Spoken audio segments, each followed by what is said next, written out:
Elle a prôné la résistance pacifique, elle a prôné la paix, mais elle a su faire face au colonialisme. Certes, elle a été déportée, elle a terminé sa vie dans des conditions très tristes, mais en 24 ans de vie seulement, elle a marqué l'histoire, elle a marqué les esprits. Et donc, quand j'ai parcouru le livre de Karine et que j'ai vu à travers les 300 pages comment elle a pu nous transporter dans l'histoire du Sénégal au moment de la Seconde Guerre mondiale, j'ai pensé que la jeunesse de notre pays doit connaître davantage les figures historiques qui ont marqué les générations d'avant. Et vous pouvez comprendre l'honneur, l'immense honneur que j'ai quand, dans un engagement pareil, je vois à mes côtés quelqu'un qui est extrêmement chargé, mais qui a tout laissé pour être avec nous.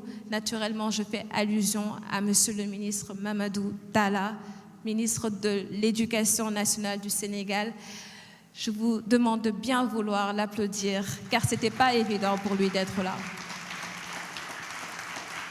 Monsieur le ministre, je sais que vos équipes disent que vous n'aimez pas trop qu'on parle de vous, mais aujourd'hui, vous allez me permettre de vous remercier très chaleureusement.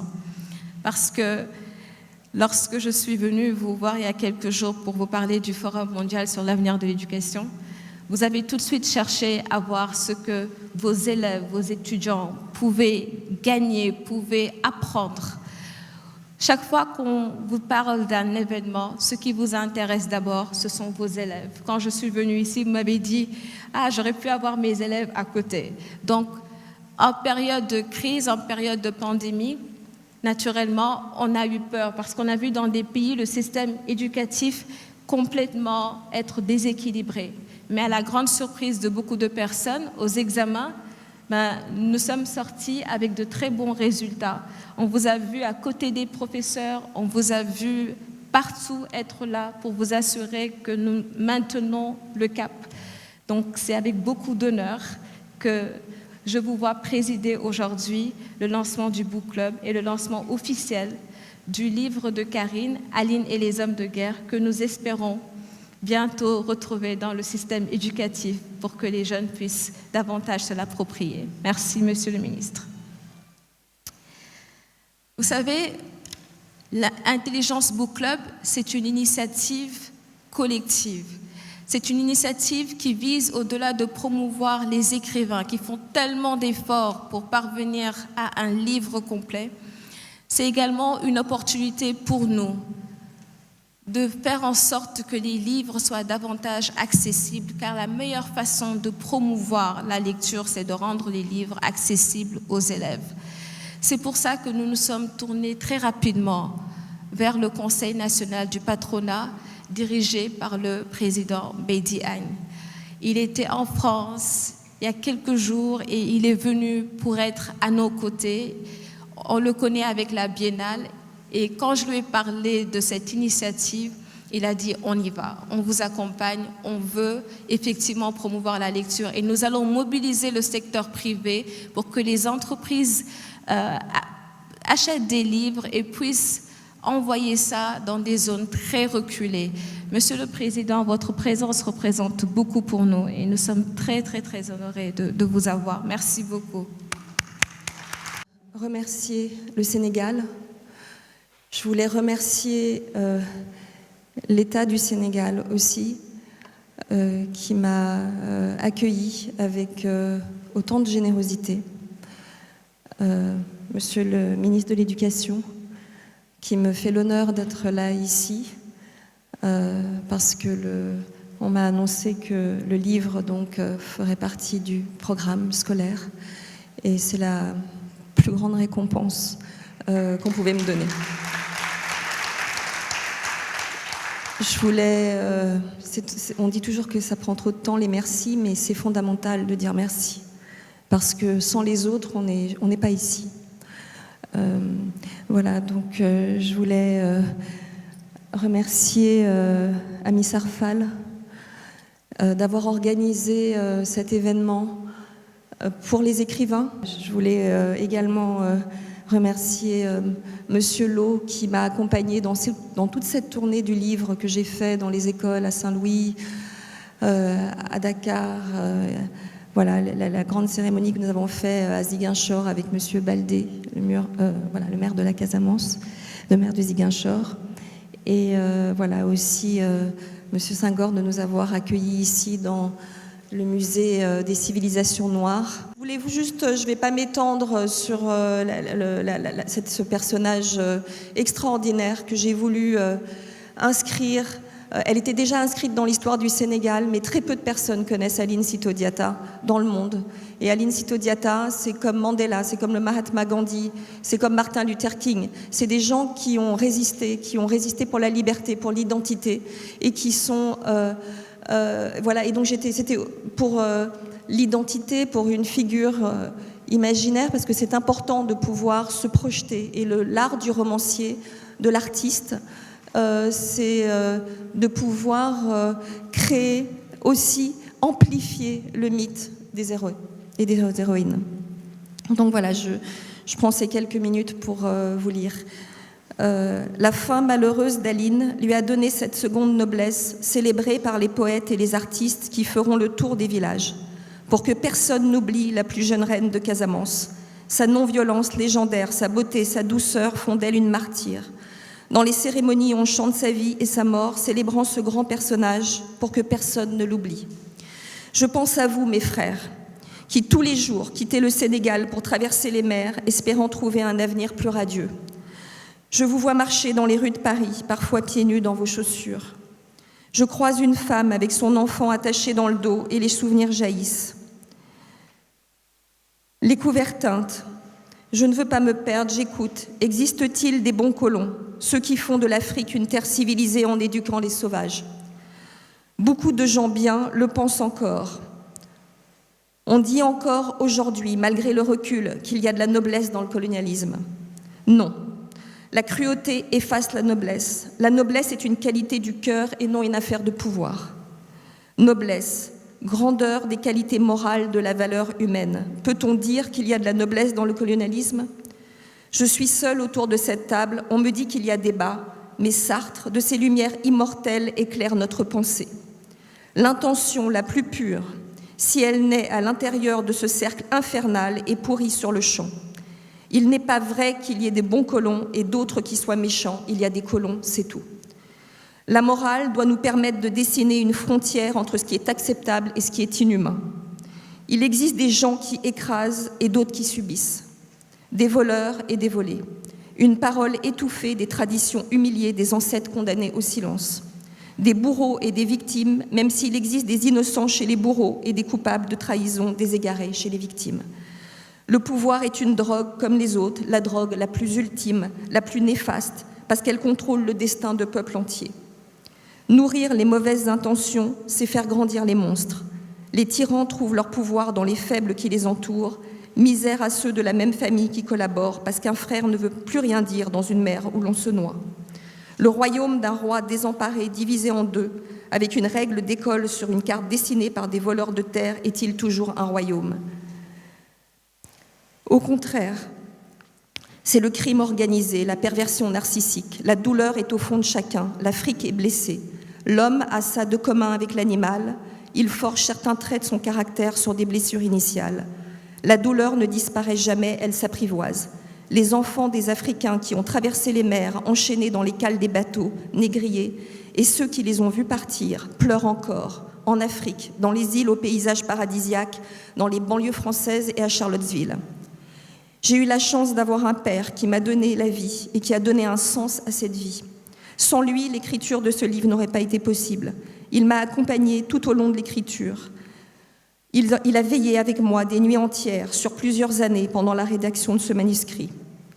Les références historiques et recherches sociologiques proviennent en partie des écrits de mon père Ousmane Sylla, Wolof, enseignement professeur à l'université de Dakar et de Québec, docteur en sociologie, anthropologie, avant de poursuivre sa carrière diplomatique au sein du Centre de recherche pour le développement international au comité inter-État de lutte contre la sécheresse au Sahel.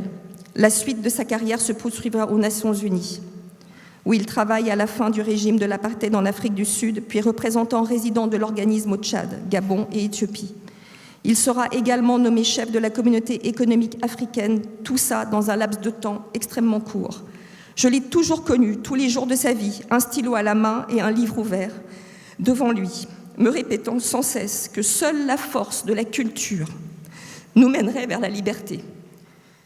Apprendre, penser, transmettre, apprendre, penser, transmettre. Son esprit s'est envolé à Addis-Abeba. Son corps était encore jeune et vaillant. Un matin, dans son bureau des Nations Unies, réunissant ses papiers, ses notes noircies à l'encre de son écriture, légèrement penchée sur la gauche, sur ses feuilles jaunes, lignées, avant de s'envoler sur l'Égypte.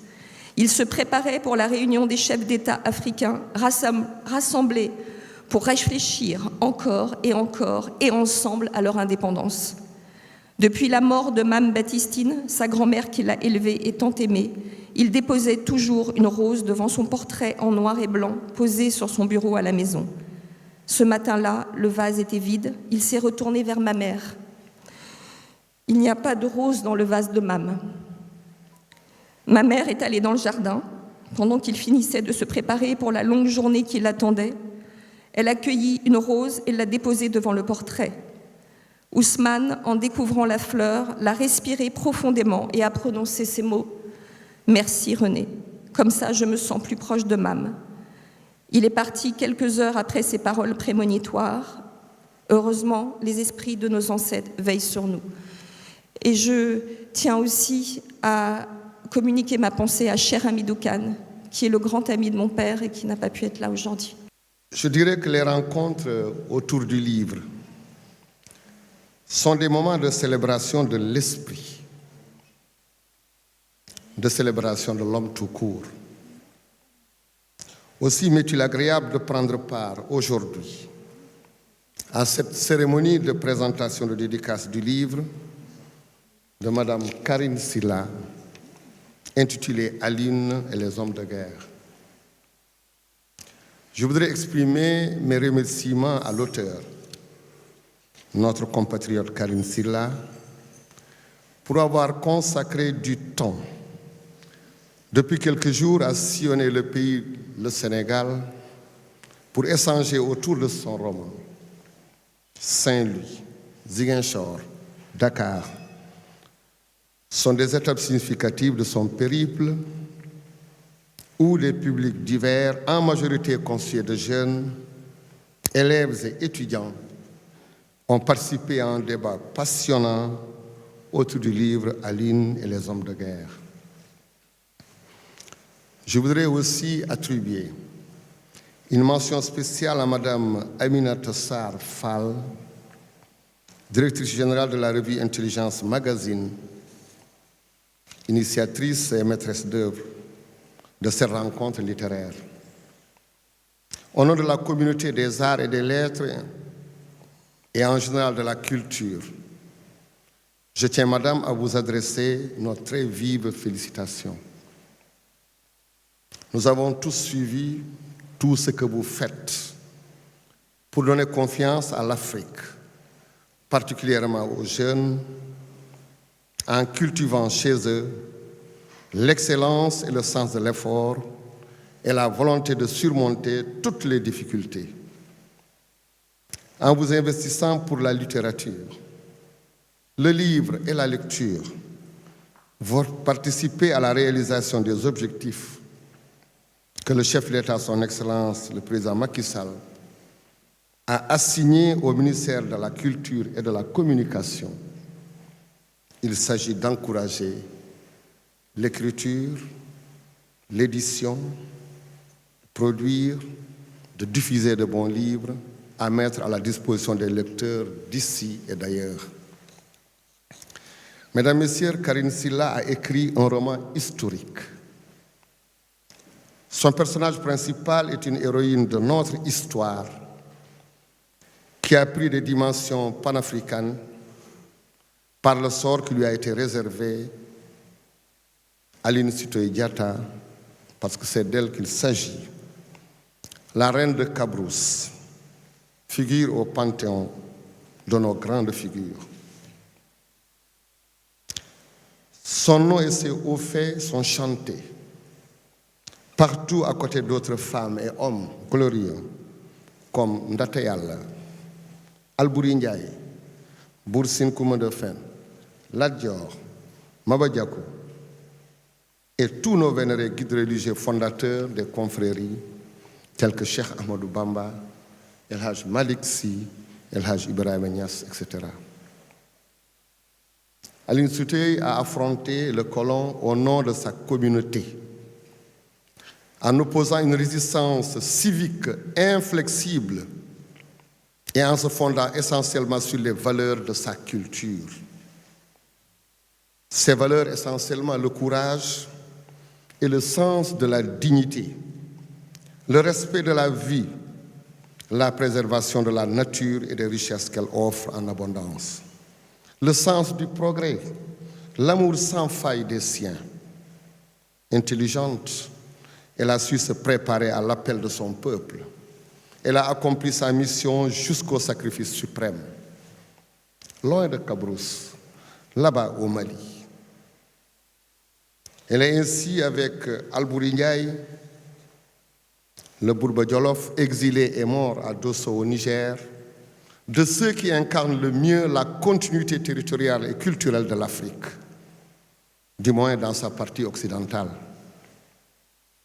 Répondant donc à la voix qui lui a enjoint de se lever et de marcher, Aline a fait face, par le refus obstiné, à la force brutale et à l'humiliation des membres de sa communauté, au pillage de leurs biens et à la traîtrise.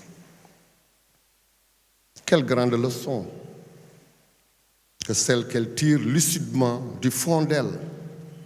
Face à la mort certaine, elle se dit à elle-même et à son peuple, je cite, « J'ai alors, mes chers frères, mis votre vie en danger, en vous persuadant qu'il était préférable de mourir que de trembler toujours face à l'ennemi. J'ai risqué le danger sans posséder d'armée, en pensant que les idées de paix suffiraient à nous protéger.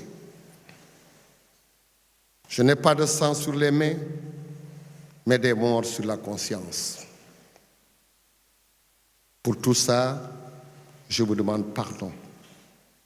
Mais pour le reste, sachez que je suis fier que la victoire n'est pas toujours un accomplissement, mais une direction vers laquelle j'ai marché courageusement. » Fin de citation. Mesdames et messieurs, Aline peut être légitimement fière d'elle, comme nous tous d'hier, d'aujourd'hui et de demain sommes fiers d'elle. L'auteur Karine a bien fait de toujours mettre en lumière le contexte historique, en amont et en aval. Il est clair qu'elle a fait plus qu'un traité d'histoire parce qu'elle a donné vie à cette histoire par le truchement du roman.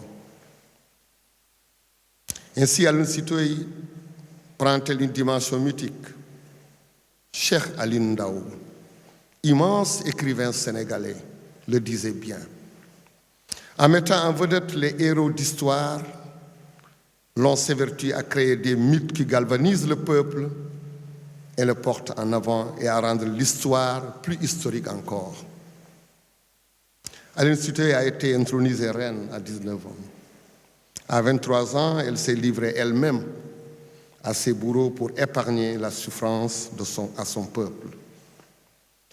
Jugée sommairement, condamnée et déportée, elle a payé sa vie pour l'avenir. Personne ne l'oubliera. Madame Karine Sylla, grâce également à vous et aux vertus du livre, comme vous l'a enseigné votre père Ousmane Sylla, que vous évoquez avec grande émotion dans l'épilogue. Pourrais-je alors terminer sans reprendre son mot magique? Ce que vous retenez de lui et que vous donnez en viatique à la jeunesse. Vous l'avez dit tout à l'heure, je l'ai toujours connu, dites-vous, tous les jours de sa vie, un stylo à la main et un livre ouvert devant lui, en répétant sans cesse que seule la force de la culture nous mènerait vers la liberté. Apprendre, penser, transmettre. Apprendre, penser et transmettre. Je vous remercie pour votre aimable attention.